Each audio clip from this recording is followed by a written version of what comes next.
Inside No.9. Finished this week with an episode called... Oh, I've forgotten now. Luke, cut that out. It's something like Tempting Fate or something like that. Yeah, because it was to do with the rabbit thing. Yeah, well, everything's to do with that hair. Did you know that the hair statue is in every episode of Inside No.9? I did not know that. No, that's their little the inside Easter references. egg. That's their little Easter egg that's in all 24 episodes. There's a lot of stuff about that. Like, okay. It's been. I believe it's a hair. The Inside No.9 hair, not a rabbit. You are quite right. Do you want to lead us through this? Because it's a while since I've watched this episode. Yeah, so basically this is almost like a four-person, as we say, all of these are like one-act plays, and there are four people involved in this one. Obviously, the two leads are played by the two creators of the show, whose names I can't remember. Rich Shearsmith and Steve Pemberton. Steve Pemberton. Don't we let him get in touch with you again on Twitter and remind you of his name. All right. Yeah, but it's, I'm just playing character. We're joined this week by a new actress, and they are playing... Well, they say they're there to sort of do probate, so it's not quite sure whether they're there to... council contractors. Oh, council contractors. And basically they're there to sort of clear up a property, find evidence of ownership of someone who has recently passed away. Who was a hoarder. He was a hoarder, played by Nigel Planer in a very good little spot part. The episode starts off very normal, like a lot of Inside No.9s. They come into the flat, there's stuff everywhere. They have to get a dead rat out of the kitchen. And we just learn a little bit about each character. The girl is quite new, doesn't want to touch the rat. And the other guys are, quite seasoned professionals in doing this. They've been doing it for over a decade. The key thing is that as we go wandering around the house, we find a locked safe behind a picture. The young girl guesses the code, which happens to be the gentleman's dead wife's birthday, and inside it is a videotape and a statue of a hare. It turns out through watching the videotape that the hare is cursed, and it grants the owner 3 wishes, like a magic genie lamp. And the important thing is that this guy's life has become ruined by this, and he says that the hare is actually a curse. It turns out that he'd won the lottery, almost sort of 3.7 million or something, or 3 point something million. But his wife had died.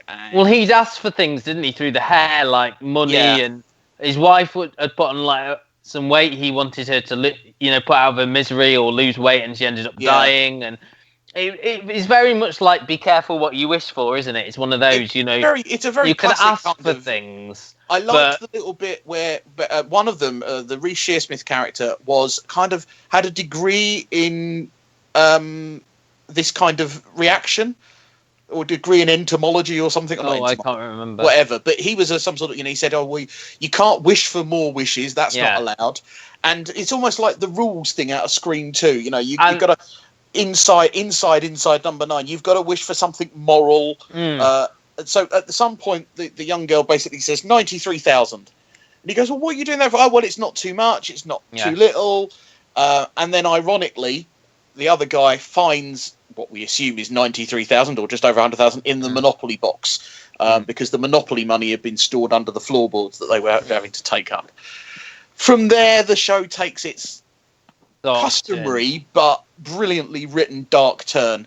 It turns out that the whole thing has been set up by, remind me of his name, not Keith, and he basically killed Nigel Planer. He turns around and kills the other two, or sets up the killing of the other two, because he's the one that kills Maz, and then he goes to Rhys Shearsmith, Nick. He goes to sort of burn the house down, doesn't he? And then Nick, the Rhys Shearsmith character, was sort of a respected academic, and then had a drinking problem. That's it, yeah.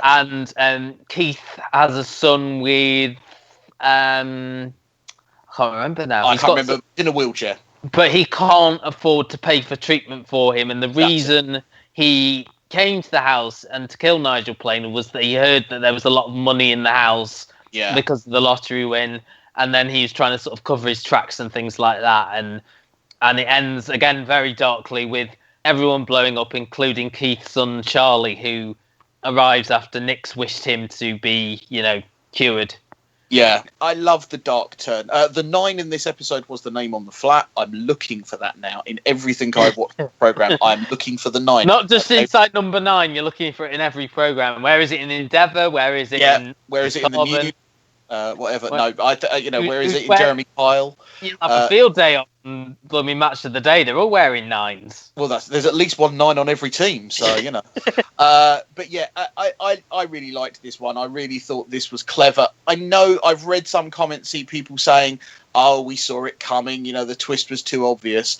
I didn't feel that way, and I don't ever feel these require a second watch straight away.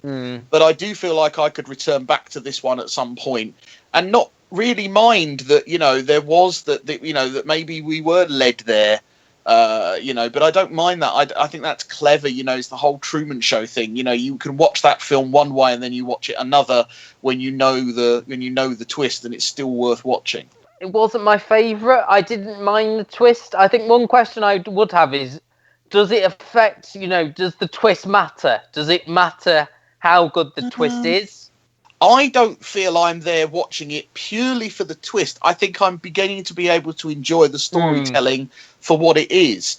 You know, could you say there definitely was a twist in the hotel episode? It was a farce. It was It was based on this idea of doing. In terms of the narrative, there was a twist. I suppose the twist in the comedian one was that one of them was dead.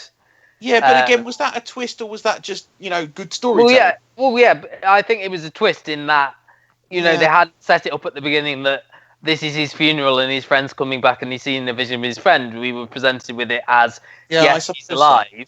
Until the end. That's a twist to me is something that that changes your mind about the plot. We thought that this person's there alive. Was one this series that I didn't like. It was the one that you and Luke went on about. Nicola Walker one. Yeah, the Nicola Walker one. That one didn't sit so well with me, and I think this last one was my favourite. I think you're in the majority there, you know, because I'm surprised how many people didn't like that one and liked, you know, like this one. I mean, I don't think I was as big a fan as everyone was of the Bernie Clifton's dressing room. Everyone seemed to really like that. I loved the third and fourth ones were my favourite. Once Removed. I suppose the thing about the Bernie Clifton's one is, you know, it had a very realistic nostalgia type feel to it, which I think people, you know, had almost like a happy ending to it as well, didn't it? Yeah, as well. The twist was kind of nice, you know. Well, it wasn't nice, but you know what I mean. It had a kind of like a uplifting ending. Series 5 won't be till next year. That's the only downside. But we have lots of back catalogue. I think you can find most of these episodes now either on Netflix or obviously on DVD.